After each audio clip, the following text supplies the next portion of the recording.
The top news posts of November 12.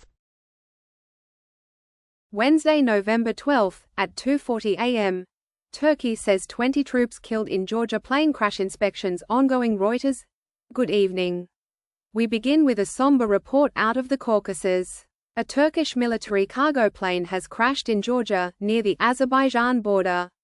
Turkish authorities confirm all 20 soldiers on board perished in the incident. Investigations into the cause are underway. Wednesday, November 12, at 1:49 a.m. Pokrovska. Russian forces use fog cover to push further into key Ukraine town. BBC. Good evening. We're tracking critical developments from Ukraine, where Russian forces are escalating their offensive in the key town of Pokrovska. Reports suggest troops are using fog cover and even unconventional, Mad Max-style vehicles in their push. The potential fall of Pokrovska marks a significant moment in Putin's war, intensifying what many are calling Ukraine's hardest winter yet. Wednesday, November 12, at 1:26 a.m. Supreme Court extends pause on order requiring full SNAP payments. The Washington Post. The Supreme Court has extended its pause on a mandate to pay full SNAP benefits.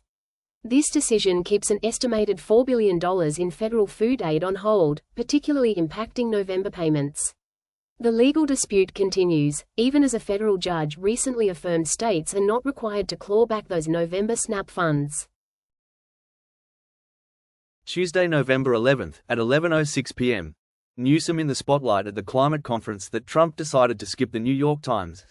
California Governor Gavin Newsom is making headlines at the COP30 climate conference in Brazil. Newsom, taking a prominent role amid the Trump administration's decision to skip the summit, didn't hold back his criticism. He slammed the former president's absence, even going as far as to label Trump an invasive species, and declare his political influence temporary.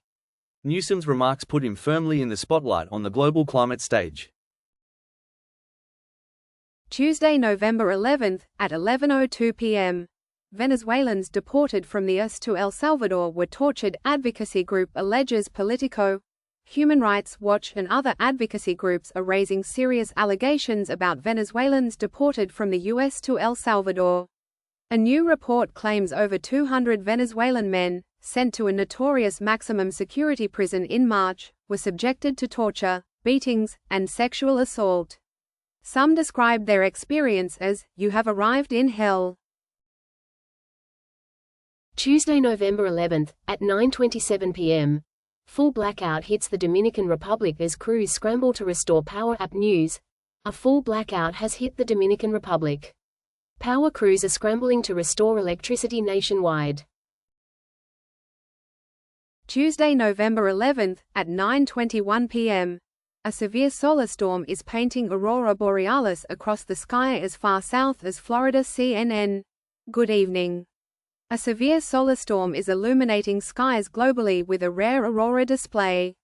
The northern lights, usually a polar spectacle, are dazzling regions as far south as Florida, Utah, and across the UK. NOAA's Space Weather Prediction Center confirms G4 severe storm levels, calling it a very rare geomagnetic event. Don't miss this historic celestial show. Tuesday, November 11, at 8:50 p.m. Protesters break into COP30 venue in Brazil. BBC. We begin with breaking news out of Brazil, where indigenous activists and other protesters have stormed the COP30 climate summit venue. Reports indicate clashes and tussles with security as demonstrators forced their way in, demanding immediate action on climate change. Tuesday, November 11, at 8:13 p.m. Trump news at a glance. Top House Democrats vow to oppose shutdown bill after splinter group disappoints. The Guardian. Good evening. Top House Democrats are vowing to oppose a shutdown bill, citing concerns over healthcare funding. This comes as the Senate has sent a funding bill to the House, which now faces a crucial vote to reopen the government. Despite the legislative hurdles, President Trump is already hailing a very big shutdown victory for the GOP.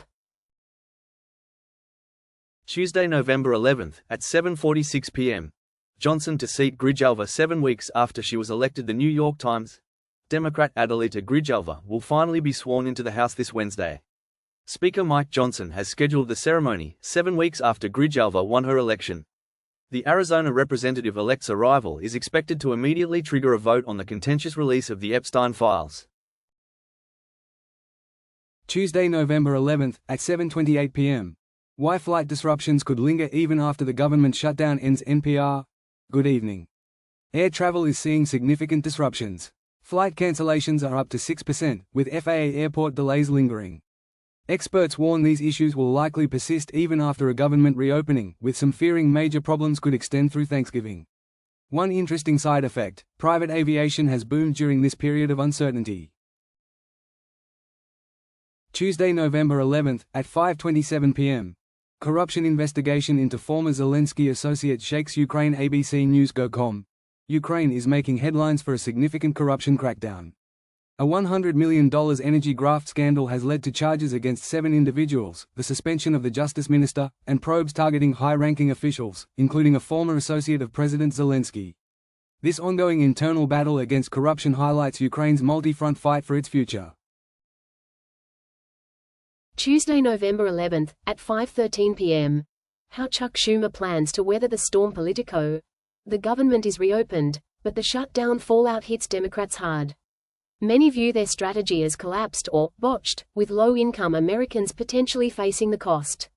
Senate leader Chuck Schumer is weathering liberal fury, even though he didn't support the reopening bill.